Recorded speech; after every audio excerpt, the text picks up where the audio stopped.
So guys शुरू करते हैं। आज बात करने वाले हैं हम लोग लिमिट्स की, और जिसमें हम वैरायटी लेंगे। जैसा कि मैंने बताया था कि अगर कोई भी क्वेश्चन, सो गाइस अगर हम बात करें लिमिट्स की, जैसा कि मैंने बताया था कि हम लोग क्वेश्चंस तो लेंगे किसी भी चैप्टर के, लेकिन उसमें मिक्स्ड कॉन्सेप्ट होंगे।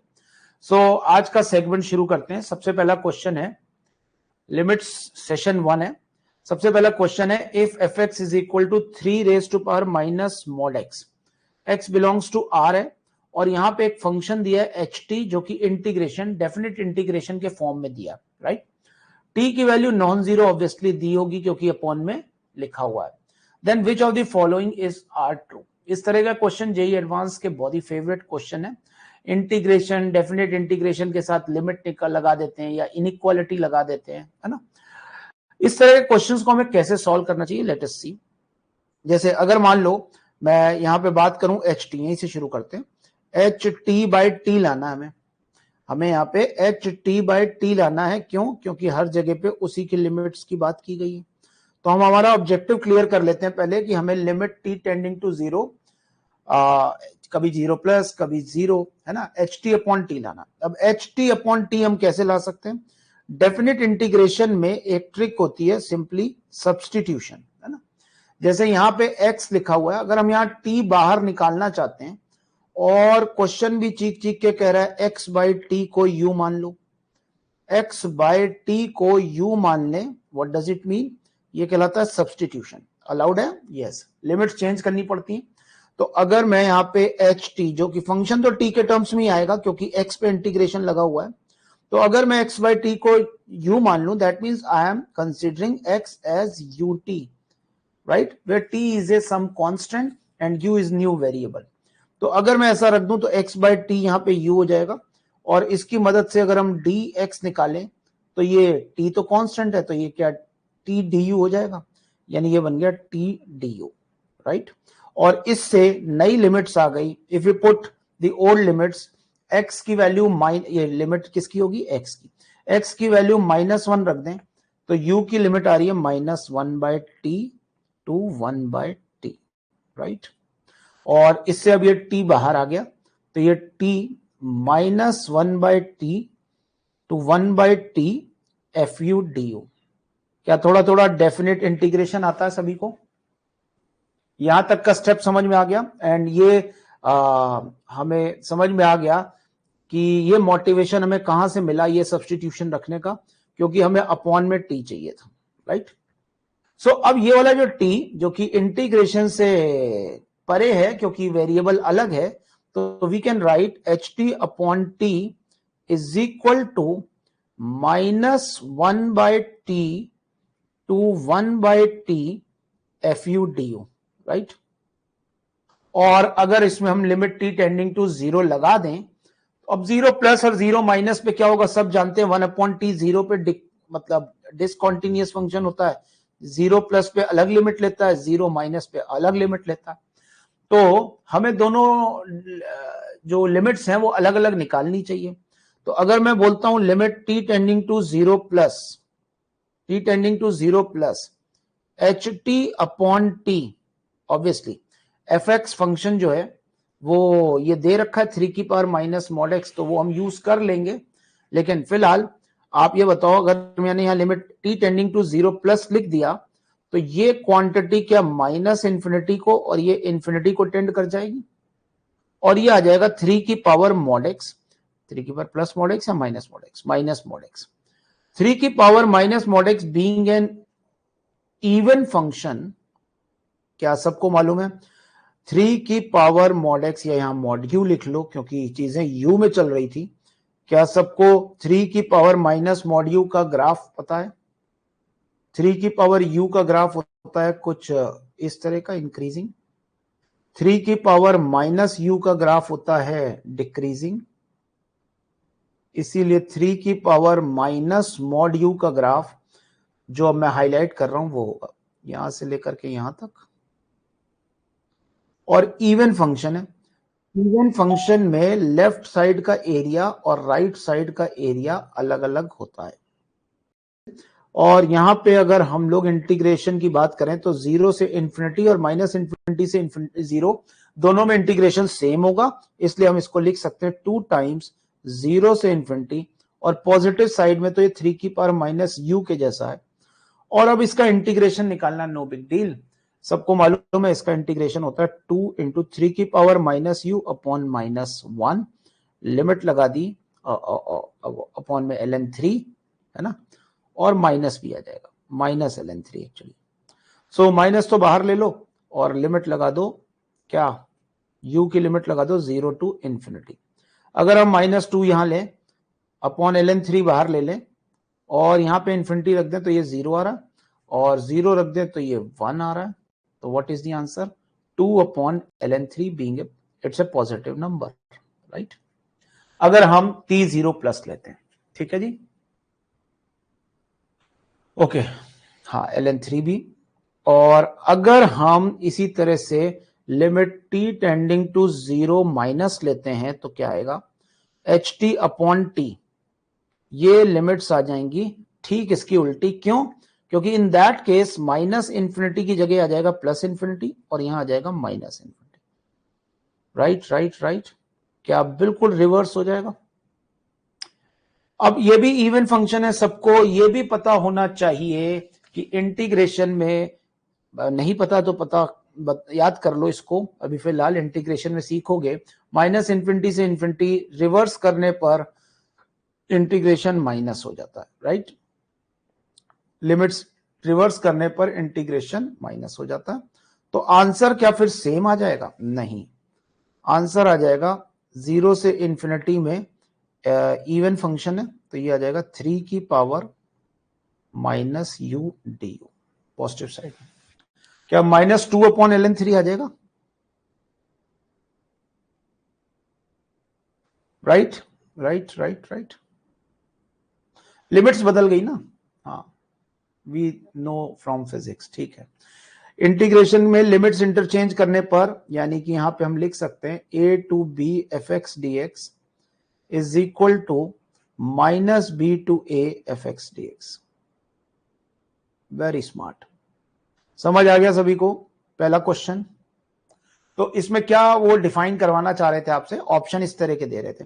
Limit t tending to 0 plus पे आंसर क्या आ रहा है? 2/ln3, बिल्कुल आया था 2/ln3, यानी कि ऑप्शन ए सही था। और लिमिट t टेंडिंग टू 0, बस ए ही सही है, ऑब्वियसली ये भी सही हो गया सी, क्योंकि दोनों t0 माइनस पे ये एग्जिस्ट नहीं कर रहा, ठीक है। तो A and C are the correct answer. Are you getting me? 0 minus के बारे में तो उन्होंने बोला नहीं, बट 0 माइनस और 0 प्लस अलग अलग आ रहा है, तो लिमिट डज नॉट एग्जिस्ट, क्योंकि ये आ रहा है -2/ln3 और ये आ रहा है 2/ln3, तो लिमिट डज नॉट एग्जिस्ट। चमक गया। ओके, नेक्स्ट क्वेश्चन, छुड़ाए, अगले क्वेश्चन की ओर बढ़ते हैं। अगला क्वेश्चन है इफ fx, देखिए अब बात आ रही है छोटे मोटे डिफरेंशिएशन और इंटीग्रेशन अपने को आना ही चाहिए अगर हम इस बैच में बैठे हैं तो। सो आपको बोला गया है एक डिफरेंशियल इक्वेशन है। What is a differential equation? It is the another way to represent a family of curve. Family of curve मतलब, जैसे अगर आप किसी डिफरेंशियल इक्वेशन को सॉल्व करते हो, dy by d x equal to x लिखा है, तो आप इसको सॉल्व करते हो, इंटीग्रेशन करते हो, तो ये एक फैमिली ऑफ कर्व आ जाता है, जैसे ये फैमिली ऑफ पैराबोला आ रहा है, राइट। तो कोई भी डिफरेंशियल इक्वेशन एक पर्टिकुलर फंक्शन को रिप्रेजेंट नहीं करती, बल्कि एक पूरी फैमिली को रिप्रेजेंट करती है। जैसे हमारे आपकी फैमिली होती है, हमारे आपके जैसे फैमिली होती है, उसमें फाइनाइट नंबर ऑफ मेंबर्स होते हैं, लेकिन इनकी फैमिली में इनफाइनाइट मेंबर हो सकते हैं due to the constant of integration, जिसका मतलब होता है पैरामीटर, ठीक है। तो अगर मैं इस डिफरेंशियल इक्वेशन को सॉल्व करना चाहूं, डिफरेंशियल इक्वेशन को सॉल्व करने का एक तरीका होता है वेरिएबल सेपरेबल फॉर्म, यानी you just separate the variables. यानी देखिए यहां पे dy बाई वाई स्क्वायर लिखा हुआ है, और ये है e की power 1/x by x square dx। You just separated the variable and you just integrated to get the family of curve, right. So अगर मैं इस फंक्शन में इंटीग्रेशन करूं तो ये इंटीग्रेशन आ रहा है -1/y इज इक्वल टू, इसका इंटीग्रेशन करने के लिए हमें दिख रहा है कि 1/x को हमें t मानना पड़ेगा, और बगल में बन रहा है dt बाय बस -dt बन रहा है। क्यों? क्योंकि हमने यहाँ पे 1/x को t लेट कर लिया होगा। Are you getting me? Are you getting me? 1/x को हमने t लेट कर लिया होगा, तो ये इंटीग्रेशन आ गया। अब इसको फर्दर सॉल्व करें, इसका इंटीग्रेशन सबको समझ में आ रहा है, लेफ्ट हैंड साइड का -1/y हो जाएगा, और अगर हम 1/x को t मान लें तो ये नया इंटीग्रेशन 1/x को जैसे ही t मानोगे तो dx/x² - dt बन जाएगा, यानी आंसर आ गया -1/y is equal to -e की power t plus c. Now substitute the value of t. What is t? T you have considered 1/x.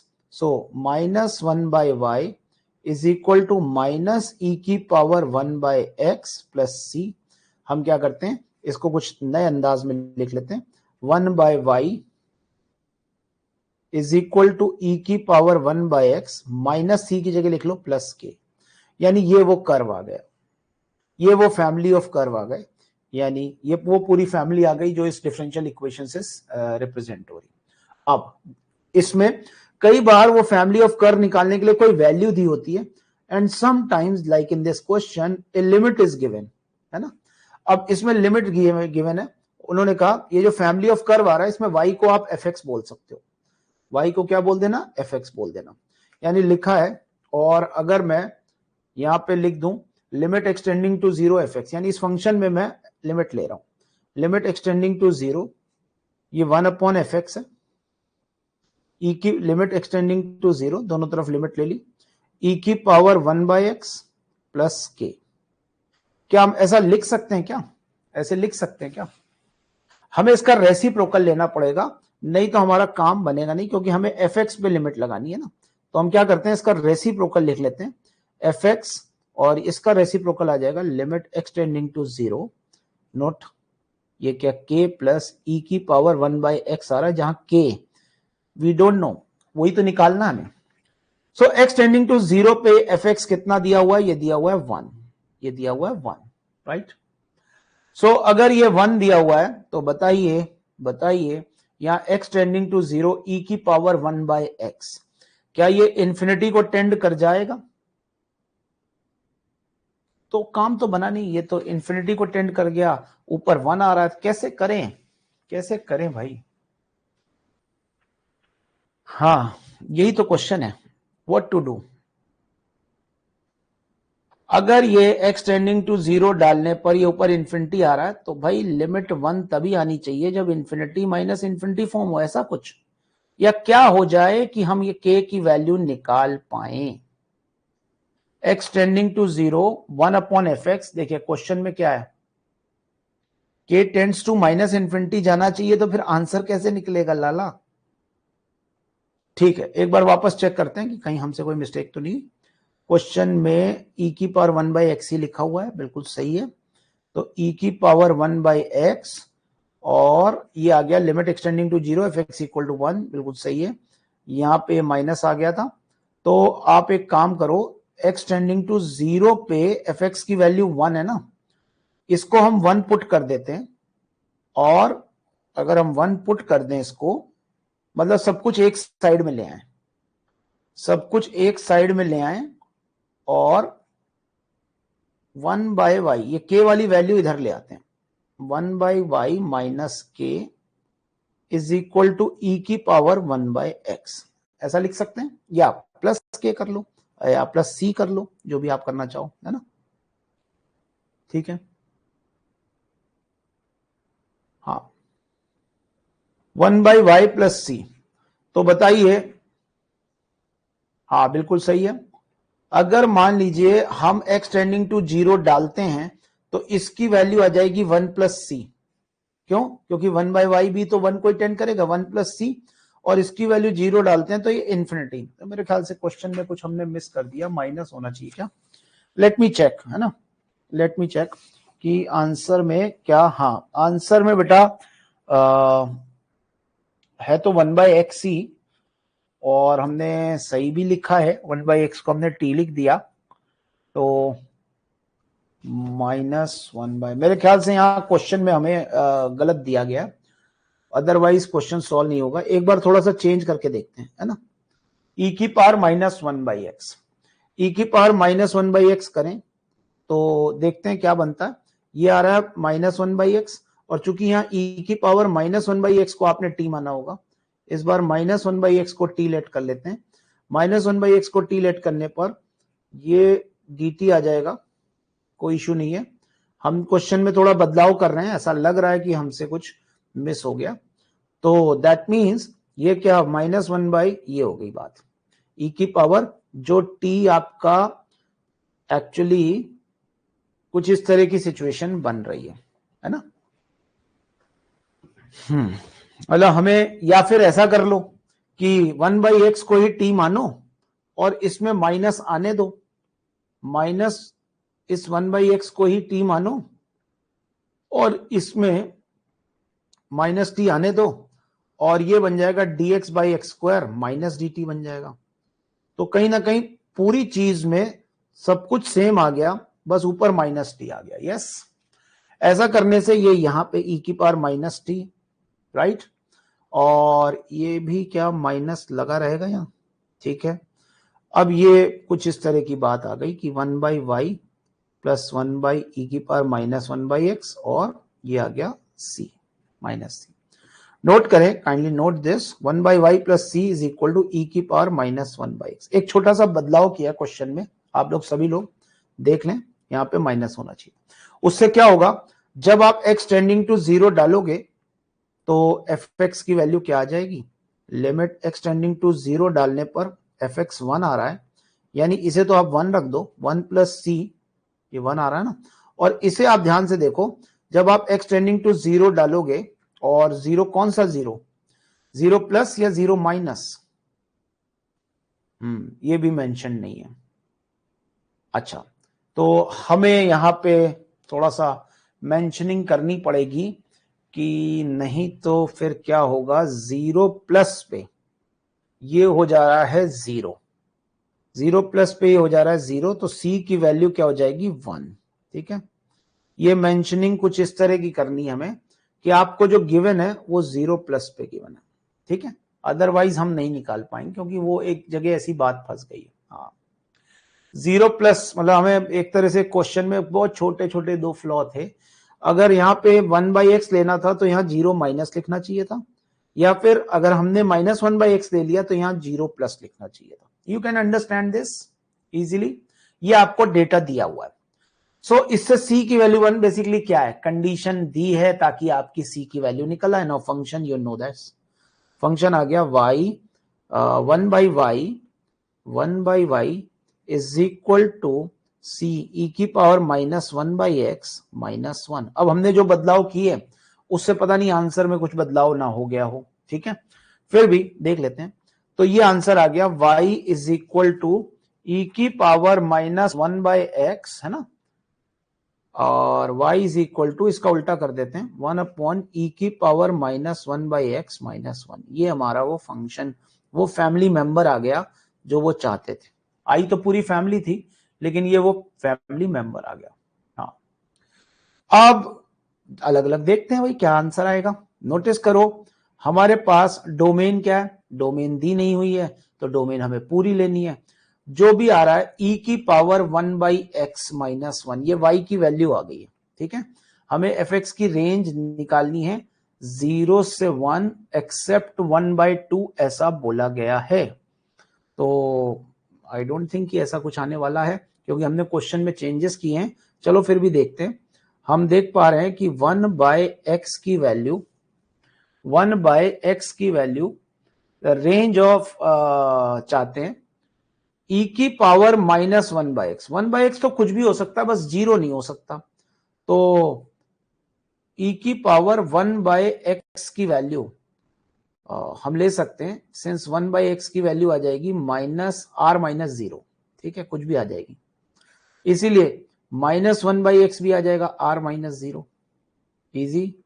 और अगर हम e की पावर -1/x ले लें तो ये पॉजिटिव नंबर आ जाएगा, यानी कहां से कहां तक, क्योंकि e की पावर कुछ भी पॉजिटिव ही होता है ना, 0 to 1 यूनियन 1 to इन्फिनिटी। चमक गया, ठीक। अब इसमें माइनस कर दें, इसको माइनस कर दें तो e की पावर -1/x, ओके। इसको माइनस कर दें तो ये आंसर आ रहा है -1 to 0 यूनियन 0 to इन्फिनिटी, यानी इसका माइनस कर दें इसमें क्या -1। तो इसमें फिर चीजें बदल रही हैं, क्योंकि हमने जो क्वेश्चन लिया था उसमें, मतलब हमने जो आंसर्स लिखे हैं उसमें चीजें कुछ और आ रही हैं। एनीवेज, अब इसका वापस रेसिप्रोकल करके आंसर आ जाएगा। इसका रेसिप्रोकल करें तो क्या आएगा, यानी y बिलोंग्स टू, सुनना, -1 से 0 का रेसिप्रोकल करें तो आ रहा है -∞ to -1 यूनियन 0 से इन्फिनिटी का रेसिप्रोकल करें तो 0 to इन्फिनिटी आ रहा है। कहीं कोई दिक्कत? अरे इस वाले का रेसिप्रोकल ये हो जाता है, इस वाले का रेसिप्रोकल ये हो जाता है। और 0 क्यों नहीं हो पा रहा? 0 चांस ही नहीं बनता, क्योंकि किसी भी चीज को 0 बनाने के लिए रिस्पॉन्सिबल होता है न्यूमरेटर, है ना। कहीं कोई दिक्कत? अब इसमें हम ये देख पा रहे हैं ना तो फंक्शन बाउंडेड है, हमारा क्वेश्चन एक्चुअली चेंज हो गया, ना तो फंक्शन बाउंडेड है ना इसकी रेंज ये आ रही है। हाँ, लिमिट f' निकाल सकते हैं क्या आ रहा है, और इंटीग्रेशन की बात भी, क्योंकि क्वेश्चन चेंज हो गया इसलिए ऑप्शन मैच नहीं हो रहा है, कोई बात नहीं, हमें अंडरस्टैंडिंग तो आ गई कि लिमिट्स के टर्म्स में भी कभी कभी कंडीशन दी हो सकती है। तो अब इसके बचे हुए ऑप्शन आप प्रयास करिएगा, और इस बार एक बार इसको कोशिश करिएगा प्लस से करने की, और यहां 0 माइनस लिख दीजिएगा, उससे करने की कोशिश करिएगा, है ना, फिर शायद आंसर मैच हो जाए। ओके, ये आपका होमवर्क हो गया। अगले क्वेश्चन की ओर बढ़ते हैं। Okay, now this question has some sigma included 2 times, और ऐसे कुछ फील आ रही है, एनसीआर यानी बाइनोमियल की फील आ रही है। क्वेश्चन को पहले थोड़ा सा जीते हैं। क्वेश्चन जीने का क्या मतलब होता है, क्वेश्चन में घुसते हैं अंदर। लिमिट का कॉन्सेप्ट है, sigma r goes from 0 to n -1 की पावर आर एनसीआर, यानी कुछ 1 - x की पावर n के टाइप का एक्सपेंशन बनने के चांस है, ठीक। ओके, बट यहां पे एनसीआर के आगे कुछ देने की बजाय उन्होंने एक ब्रैकेट का एक सिग्मा दे दिया, यानी सबसे पहले इस सिग्मा को सॉल्व करना है।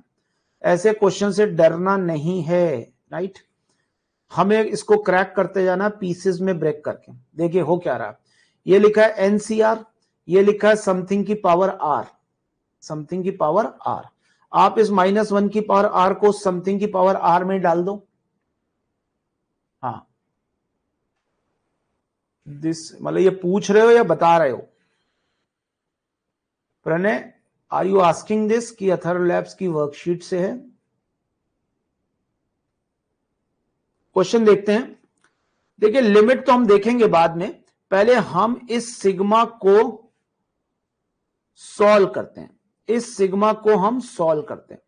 ये आ रहा है यहां पे, इस सिग्मा को अगर हम सॉल्व करें तो ये आ रहा है n - r c k, ये लिखा है 2x की पावर k, और इसमें ओके आप बता रहे हो, ठीक है, हो सकता हो, क्वेश्चंस तो बहुत सारे इधर उधर हैं ही हैं।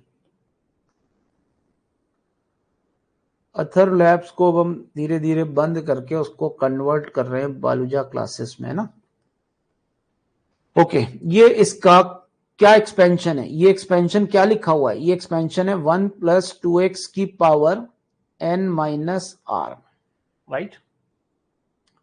और ये इसका एक दूसरा टर्म लिखा हुआ है, क्या, इसको आप -1 की पावर r को चाहो तो इसमें इंक्लूड कर दो, किसमें इंक्लूड कर दें, इसी में, तो ये उल्टा हो जाएगा, यानी ये हो जाएगा x - x² की पावर r, राइट।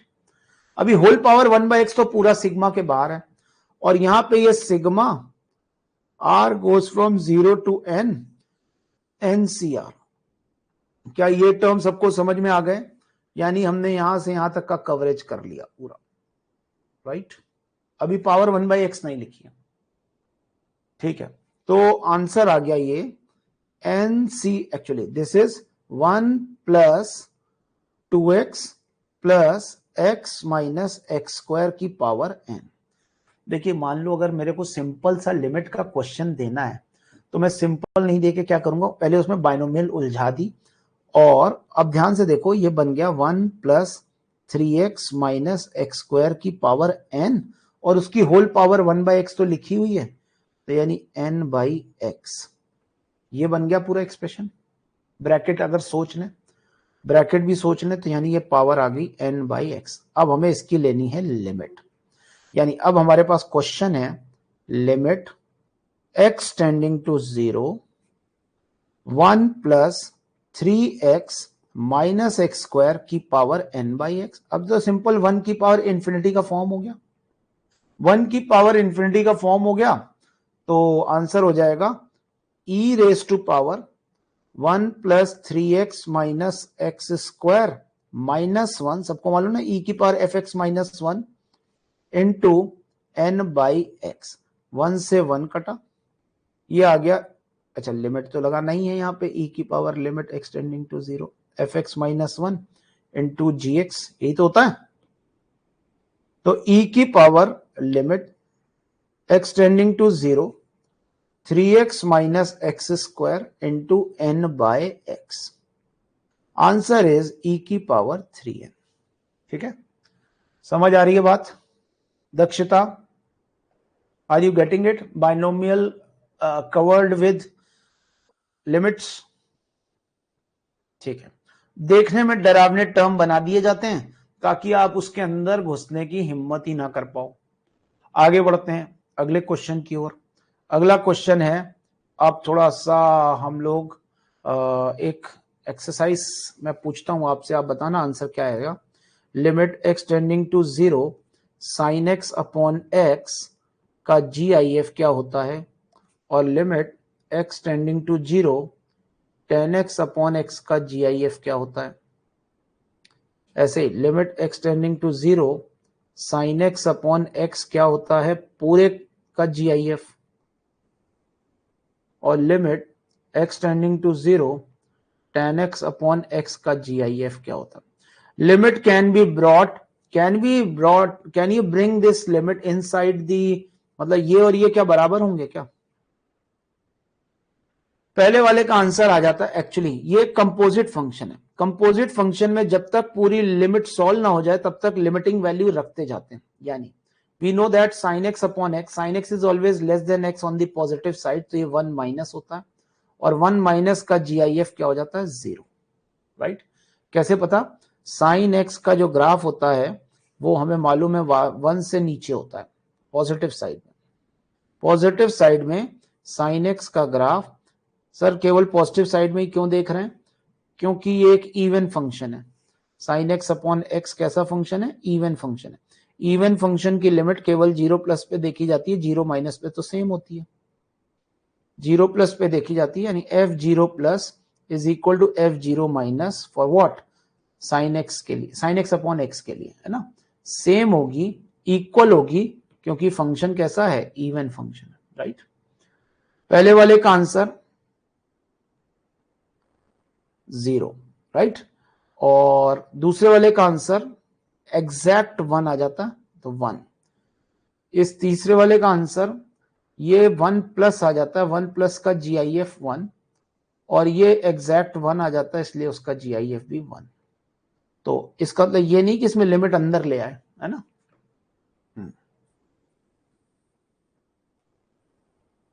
ठीक है, ये सबको पता है, ये बिफोर हैंड सबको पता है। ठीक है, वैसे तो मैंने जब मेहुल की क्लास ली थी, आप लोगों ने वीडियो देखा होगा, उसमें तो मैंने लिमिट वो delta tending to equilateral triangle भी पूछ रखा है ना। सो वो आपने देख ही लिया। हाँ, अब आपको इसमें बताना है इन जनरल क्या चीजें होती हैं। जैसे ये वाला तो ठीक है, ये तो रॉन्ग हो गया, ये तो क्रॉस हो गया, क्योंकि ये तो अभी हम बात कर आए साइन एक्स अपॉन एक्स। हाँ बिल्कुल। सो आपको बताना है इसमें b x square minus x और एक्स स्क्वायर प्लस एक्स। कैसे हम पता करेंगे इन्फिनिटी पे कौन ज्यादा तेजी से बढ़ रहा है, कम हो रहा है, कैसे करेंगे? क्योंकि पॉलिनोमियल बाय पॉलिनोमियल तो लीडिंग कोफिशिएंट का रेशियो होता है, तो हाफ है, मतलब एक्स स्क्वायर माइनस एक्स बड़ा होता है, या बी ऑप्शन अगर हमें देखना है, कैन वी से कि एक्स स्क्वायर माइनस एक्स हमेशा पॉजिटिव एक्स के लिए एक्स स्क्वायर प्लस एक्स से छोटा होता है? कैन वी से दिस, और समथिंग एल्स शुड वी से? क्या हमें लिमिट निकालने का आज तक तो यही तरीका पता है ना, limit x tending to infinity, सबसे बड़ी पावर से डिवाइड कर दो, ये 1 प्लस ऐसा कुछ आ जाएगा, अब ऊपर वाले की क्वांटिटी ये आ जाएगा 1 माइनस और नीचे आ जाएगा 1 प्लस, उसका लेना है जी आई। अल्टीमेटली क्या आएगा 1 माइनस, अच्छा 1 माइनस को आप ऐसे सोचा करो 0.99 है ना, 1 प्लस को आप सोचा करो 1.01, तो फिर आपको आइडिया लग जाएगा कि ये आंसर 0 यानी कि ये ट्रू है। ऐसे और देख के बताओ क्या आप बता सकते हो क्या नहीं। अच्छा पाई जो होता है वो 22/7 से बड़ा होता है या छोटा होता है, ये वाली बात करते हैं, डी वाली बात पहले। डी पाई जहां तक मेरे को वैल्यूज याद है वो था 3.141592, 2 भी नहीं 18 ऐसे करके होता है ना, और 22/7 क्या होता है 7 3 21 10 है ना, 10 7 1 7 फिर 3 0 7 4 28 2 0 और 7 4 28 2 0 7 2 14, तो यानी ये बड़ा आने वाला है 22/7 बड़ा आने वाला है, जबकि पाई छोटी क्वांटिटी होती, तो pi minus 22/7 actually 7 pi minus 22 decimal में आएगा कुछ माइनस, मतलब 22/7 बड़ा होता है ना, तो ये -0.00 कुछ ऐसे आएगा क्वांटिटी है ना, तो आंसर क्या हो जाएगा -1 मालूम। अच्छा आपको पता होगा दो तरह के फंक्शंस होते हैं, एक होता है फ्लोर फंक्शन, फ्लोर फंक्शन यानी कि दिस, जिसे हम GIF ऐसे पूरा ब्रैकेट भी बना के बोलते हैं, this is floor function. Do you know about ceiling function, ठीक है, सीलिंग फंक्शन को हम ऐसे बना देते हैं, बिल्कुल जस्ट अपोजिट डेफिनेशन होती है, this is called ceiling function. जो लोग ऐसे थोड़ी बहुत लैंग्वेजेस पढ़ते हैं ना, कंप्यूटर लैंग्वेजेस पाइथन C++, उनको अच्छा आइडिया होता है ना। अब किसी ने बोला C is also false, C देख लेते हैं पहले, सीलिंग फंक्शन के बारे में मालूम है या नहीं, यस और नो, सीलिंग फंक्शन यस और नो,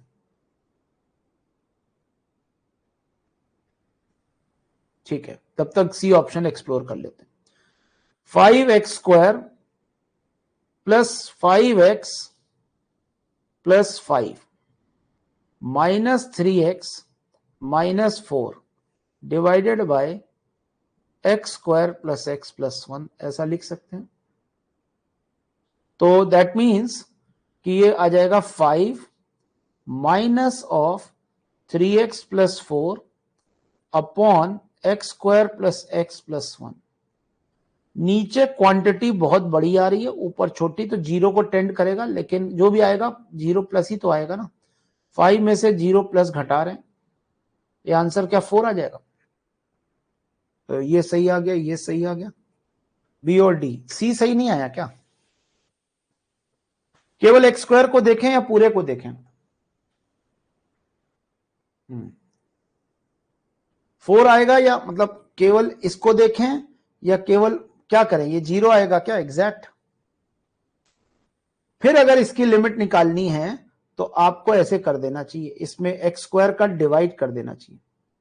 हाँ सी गलत हो गया ना, मतलब अगर आप इसको दोबारा समझना चाहते हैं तो इसमें फिर x की हाईएस्ट पावर का डिवाइड कर लेना, तो ये 5 माइनस 0 प्लस यानी कि कितना आ जाएगा 4, ठीक है। एनीवेज बिल्कुल बिल्कुल।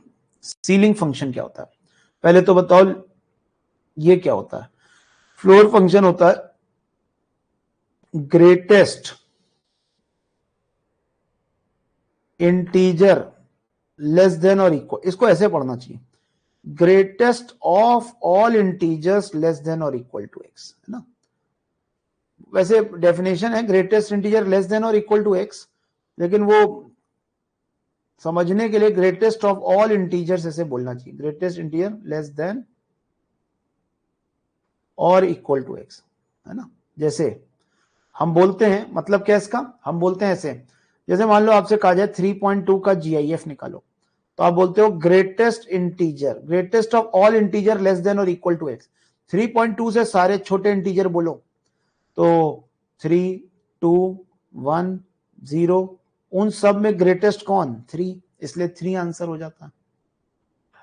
लेकिन अगर हम सीलिंग फंक्शन की डेफिनेशन लिखें, जैसे ऐसे आधी, इसमें आधा ब्रैकेट बनाया जाता है, इसमें यहां नीचे की तरफ आधा ब्रैकेट बनाया जाता है, और सीलिंग और फ्लोर फंक्शन नाम क्यों है? क्योंकि इनके ग्राफ, जैसे फ्लोर फंक्शन का ग्राफ फ्लोर से शुरू होता है, हम मानते हैं कि 0 से हम शुरू कर रहे हैं, तो अगर फ्लोर फंक्शन हम बोल रहे हैं तो ये 0 से 1 में ये 0 से शुरू होता है ना, ऐसे कैविटीज राइट हैंड साइड पे लगती जाती हैं इंटीजर्स पे, ऐसे बढ़ जाता है, इसे हम स्टेप फंक्शन भी कहते हैं, वो भी पता है आपको। लेकिन सीलिंग फंक्शन क्या होता है? ठीक उल्टा डेफिनेशन, ग्रेटेस्ट इंटीजर की जगह वर्ड लिखो लीस्ट इंटीजर फंक्शन, LIF भी कहते हैं इसको, least integer function. Least integer greater than or equal to x, greater than or equal to x. जैसे अगर मैं बोलूं, आपको समझ में आ रहा है नाम से, 3.2 का लीस्ट इंटीजर पूछा जाए तो आंसर होगा, मतलब 3.2 से बड़े जितने भी इंटीजर है सब बोल दो, और उन सब में लीस्ट कौन है? 4 है। 3.0 का लीस्ट इंटीजर 3 ही होगा। यानी अगर मैं आपसे पूछूं इस इक्वेशन का सोल्यूशन क्या होगा, ग्रेटेस्ट इंटीजर लीस्ट इंटीजर आपस में बराबर कब होते हैं, तो आंसर आएगा इंटीजर्स पे। चमक गया? ठीक है, प्रणय इज डिस्कनेक्टेड। ठीक है सभी लोगों को, यार प्रणय के लिए कुछ करना पड़ेगा, अभी क्या है वो इस समय लौट रहा होता है तो उसको क्लास अटेंड करने में दिक्कत होती है। अभी आप लोगों से बात करूंगा, है ना, एक कॉमन टाइमिंग हम लोग कुछ दूसरा डिसाइड कर ले जिसमें सब कंफर्टेबल हो, है ना। सो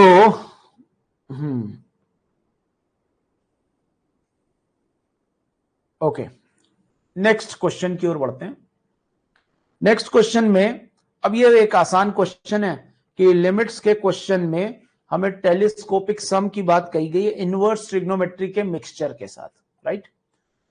सो गाइज यहां पे ये बड़े ब्रैकेट का मतलब GIF नहीं है ना, अगर GIF लिखा ना हो तब तक मानो मत, है ना, और कई बार बहुत ही यूजुअल अंडरस्टैंडिंग होती है तब मान लो, लेकिन अभी फिलहाल ये GIF नहीं है। हम देख पा रहे हैं कि tan inverse x minus tan inverse y का फॉर्मूला बनाने के लिए हमें इस तरह के टेलीस्कोपिक सम में ये करना होता है, कुछ इस तरह से बनाना होता है, जो कि राइट हैंड साइड में लिखा है। तो आप नोटिस करो, केवल हम tan के टर्म को अगर डील करें तो tan इनवर्स, ये लिखा है यहां 4, इस 4 को हम चाहेंगे कि 1 बना दें और उसके लिए हम डिवाइड कर सकते हैं, बिल्कुल सही बात है। तो ये आ गया आर स्क्वायर, और नोटिस करो ये लिखा है r माइनस 1 का होल स्क्वायर अपॉन 4 का डिवाइड किया, ठीक है, तो 4 का डिवाइड कर दिया, और ये ऊपर आ गया, 4 का डिवाइड ऊपर भी किया तो r माइनस हाफ आ गया। ठीक, चलिए अब आप बताएं कि कैसे इसको हम कन्वर्ट करें। tan इनवर्स, इसमें एक को आर स्क्वायर एक को r माइनस 1 का स्क्वायर ले लें क्या, एक को आर स्क्वायर एक को r माइनस 1 का स्क्वायर ले ले, तो उनका डिफरेंस तो 2r प्लस 2r माइनस 1 आ ही जाता है। लेकिन एक को ले लें r/2 और एक को r माइनस 1/2 ले लें, r/2 माइनस 1/2। चलो देखते हैं, यहां पे हम r स्क्वायर बाय 2 ऐसा नहीं ले सकते, आप ऐसा जरूर ले सकते हैं, हाँ, एक r स्क्वायर हो गया और एक r स्क्वायर बाई, एक r स्क्वायर बाई 2 हो गया और एक r माइनस 1 का स्क्वायर बाई 2 हो गया। तो अगर r स्क्वायर बाई 2 लेते हो और दूसरा r माइनस 1 का स्क्वायर बाई 2 लेते हो तो काम बन जाएगा क्या, ऊपर क्या इनका डिफरेंस आ रहा है क्या, r square by 2 minus r minus 1 का स्क्वायर बाई 2,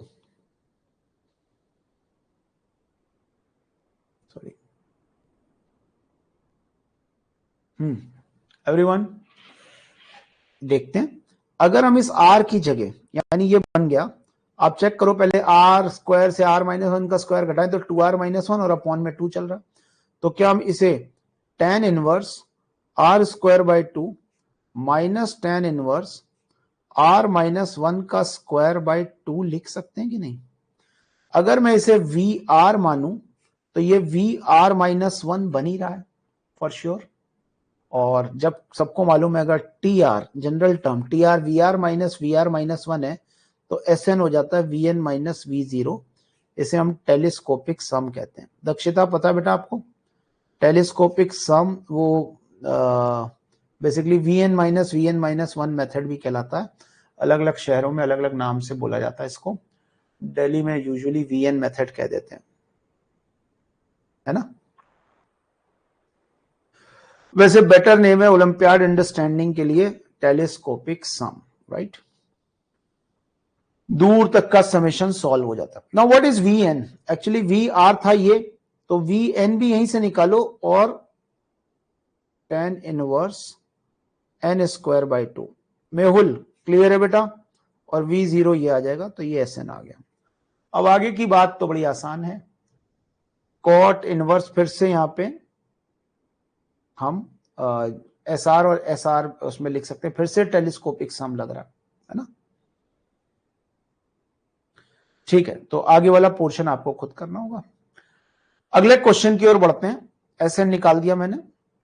अगला क्वेश्चन है, अब देखिए कॉन्सेप्ट होता है जैसे आप लोगों ने क्वाड्रेटिक इक्वेशन में पढ़ा होगा कॉन्सेप्ट, पैलिंड्रोमिक टाइप के जो इक्वेशंस होती हैं।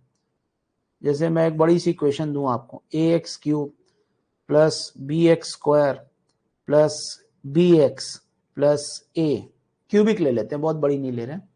हाँ, एनीवन, क्या इसका एक रूट तो देखने से ही पता चल रहा है कौन है? इसका एक रूट तो देखने से ही पता चल रहा है कौन है? क्या clearly x = -1 is a root?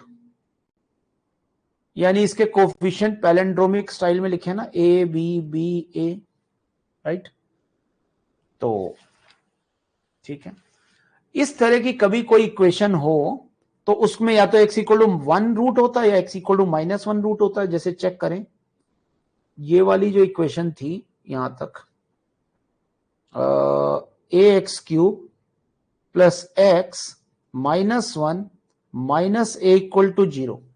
Check करो, A1 और साथ में -1 माइनस A, कुछ ऐसे, मतलब यहां पे x² नहीं है, फिर भी हम बोल पा रहे हैं कि इसके भी क्लियरली एक रूट क्या है, x = 1 इज ए रूट।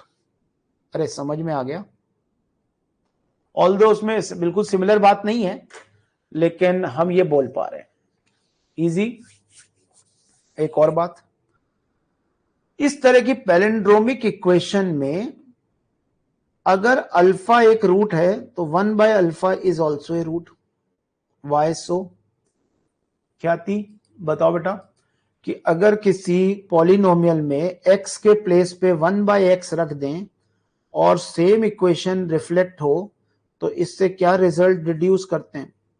अगर इसमें मैं x की जगह 1/x रख दूं तो ये बन जाएगा A/x³ plus B/x² plus B/x plus A बराबर 0। तो क्या यहाँ पे A plus BX plus BX² plus AX³ same equation आ रही है? क्या इसके रूट्स अल्फा मतलब रेसिप्रोकल हो जाते हैं? हाँ। क्या इसके x की जगह 1/x रूट रखने पर जो उसका एक रूट आ रहा होगा तो इसके रेसिप्रोकल रूट हो जाएंगे? अब वो कह रहे हैं alpha and beta 2 distinct roots.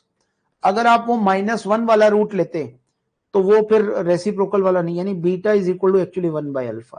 ये तो अल्फा ही है, बीटा जो दो डिस्टिंक्ट रूट बोल रहे हैं उसमें से बीटा वाला 1/α है, क्योंकि बाकी एक रूट तो इसका 1 था ना। इसमें भी वही हो रहा है, x की जगह 1/x रखने पर एक मिनट, नहीं यहां पे वो नहीं हो रहा। हम तो ये बात इसके लिए कह रहे हैं, बस ये वाली बात हम इसके लिए कह रहे हैं बस, ठीक है। अभी छोड़ते हैं, अगली वाली इक्वेशन में तो x² था ही नहीं। ये यहां तक क्लियर हो गई बात सभी को? अब हम क्वेश्चन पे आते हैं। Alpha beta are 2 distinct root of this equation, none of which is equal to unity. इसका मतलब अल्फा और बीटा यूनिटी नहीं है, अल्फा और बीटा यूनिटी नहीं है। This is not equal to 1 इसका एक अलग रूट है, ठीक है, कोई बात नहीं। Then which of the, then this value of the limit. देखिए आपने शायद लिमिट्स पढ़ते समय बचपन में एक क्वेश्चन किया होगा, ऐसे पूछूंगा, बताना limit x tending to alpha 1 minus cos ax² plus b x plus c equal to 0 plus b upon नीचे लिख दिया होगा let's say x minus beta x minus alpha का होल स्क्वायर। इस तरह का एक क्वेश्चन आपने किया होगा जरूर। इस तरह के क्वेश्चन को करने का क्या तरीका है भाई, अल्फा बीटा इसके रूट्स हैं, ये बोला गया a x square plus b x plus c equal to 0 के रूट्स हैं अल्फा और बीटा। तो ये कॉन्सेप्ट क्या लगाते हैं हम, limit x tending to alpha 1 minus cos, इसको लिख सकते हैं a x minus alpha x minus beta.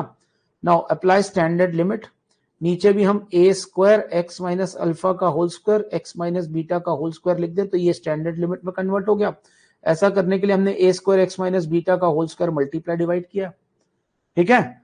अब बताओ ये लिमिट क्या आ जाएगी, ये लिमिट्स क्या आ जाएगी, ये लिमिट आ जाएगी हाफ, और यहां पे आप अल्फा डाल दोगे तो आंसर आ जाएगा ए स्क्वायर अल्फा माइनस बीटा का होल स्क्वायर। ऑलमोस्ट हर मॉड्यूल में ये क्वेश्चन होता ही होता है, ठीक है।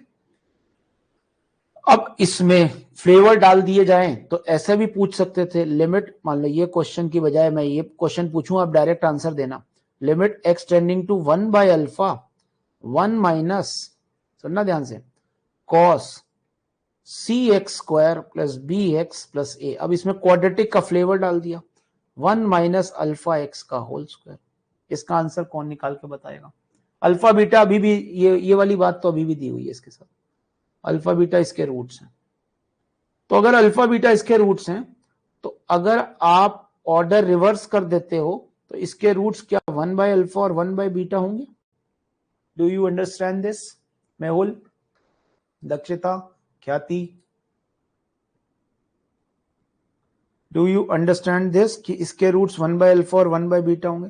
तो अगर आपको इसको सॉल्व करना है तो now this time you can do like this, 1 by alpha 1 minus cos c x square plus b x plus a, जो भी लिखा हुआ है ये 0 को टेंड कर रहा है 1 बाय अल्फा पे, तो नीचे भी लिख लो सी एक्स स्क्वायर, या ठीक है फैक्टराइज करके लिख देते हैं, इसको फैक्टराइज करें तो सी बाहर x minus 1 by alpha x minus 1 by beta, right. ये पूरा कॉस के साथ आ रहा, तो नीचे भी वही लिख देते हैं सी स्क्वायर, अब इसका स्क्वायर लिखना पड़ेगा, c square x minus 1 by alpha का whole square x minus 1 by beta का होल स्क्वायर इनटू ऊपर आ रहा है c square x minus 1 by beta का होल स्क्वायर। इसे आप क्या लिख सकते हो, alpha square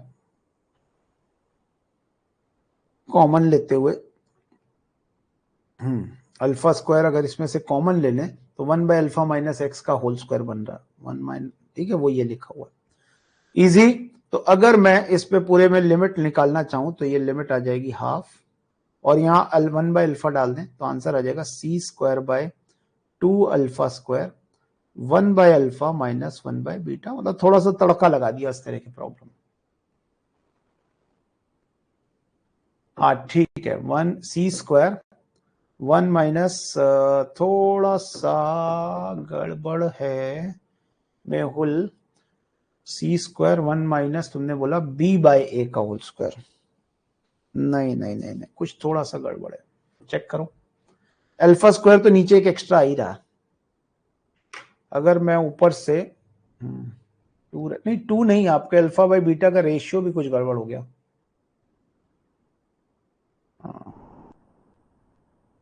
alpha by beta होना चाहिए क्योंकि नीचे अल्फा स्क्वायर एक्स्ट्रा आ रहा है ना, तो आप अगर कुछ गड़बड़ी है मामला, है ना, बिल्कुल ही अलग आएगा शायद। चलो खैर एनीवेज, हाँ एक बार देख लेना।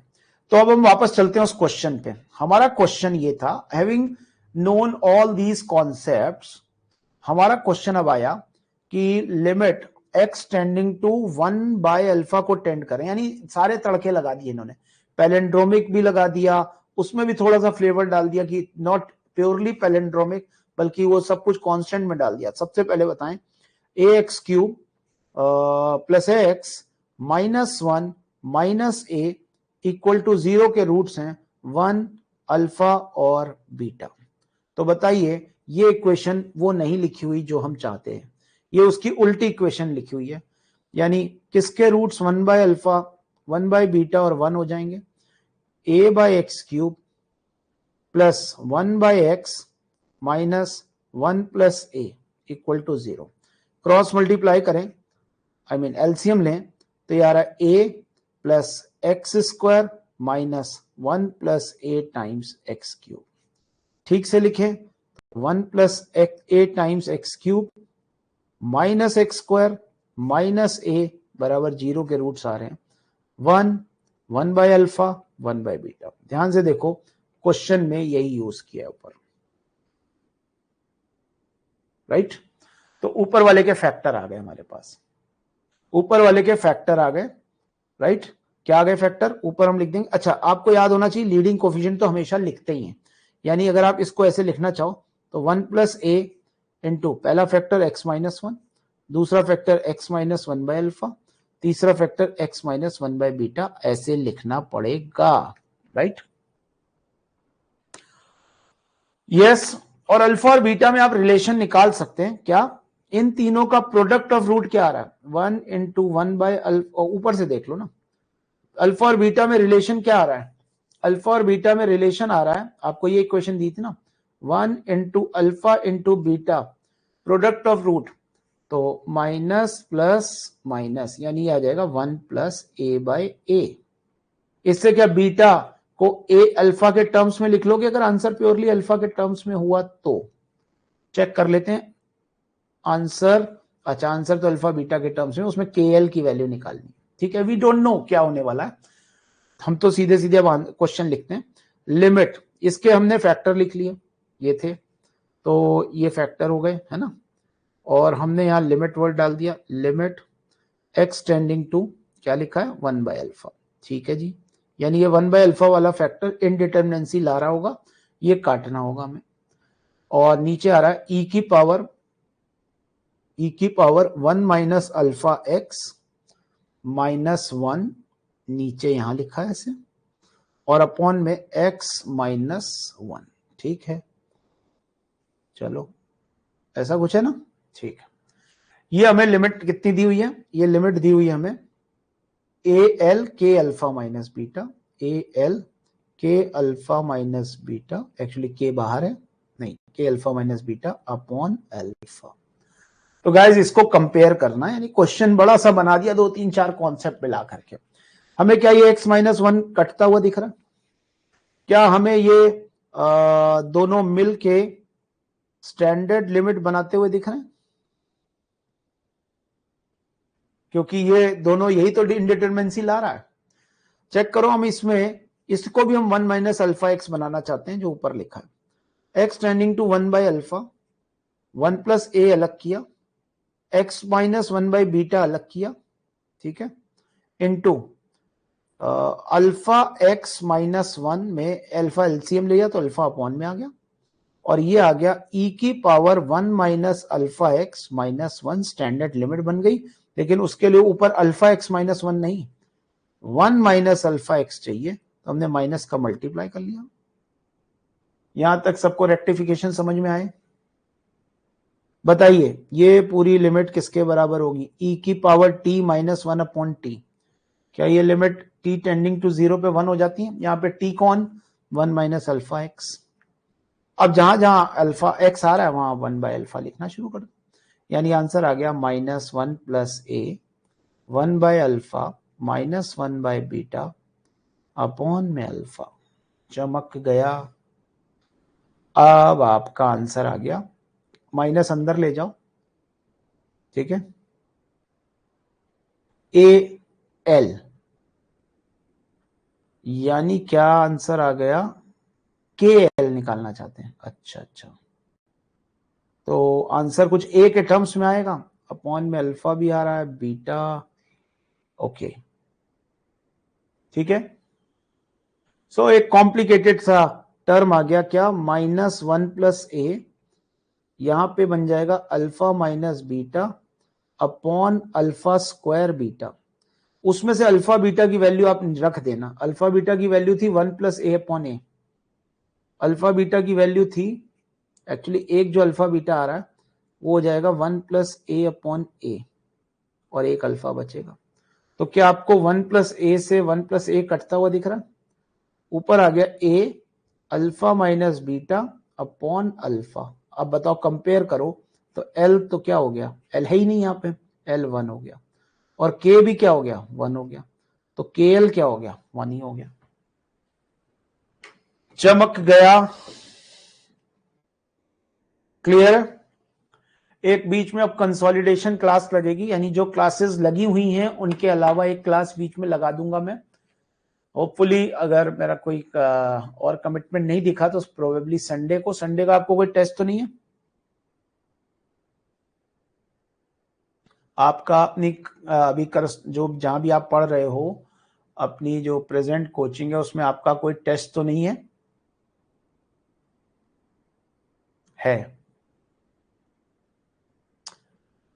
मेहुल माइक ऑन करके बोलो बेटा। ठीक, अब ये 3 क्वेश्चन आपको करके आने, जैसे 3, 10, 5 ऐसे करके मैंने क्वेश्चन छोड़ रखे हैं, तो ये सारे क्वेश्चन कंसोलिडेशन क्लास में कंप्लीट होंगे, है ना। जैसे 1 घंटे की क्लास में जो भी अपन कर पाते हैं, हर हफ्ते 2 हफ्ते में एक बार एक कंसोलिडेशन क्लास लगाया करेंगे, मे बी ऑफ 2 आवर्स, है ना, जिसमें हम जितने भी पुराने क्वेश्चंस जो हमने होमवर्क में दिए हैं वो डिस्कस किया करेंगे। चलिए, that's all for this class, thank you very much.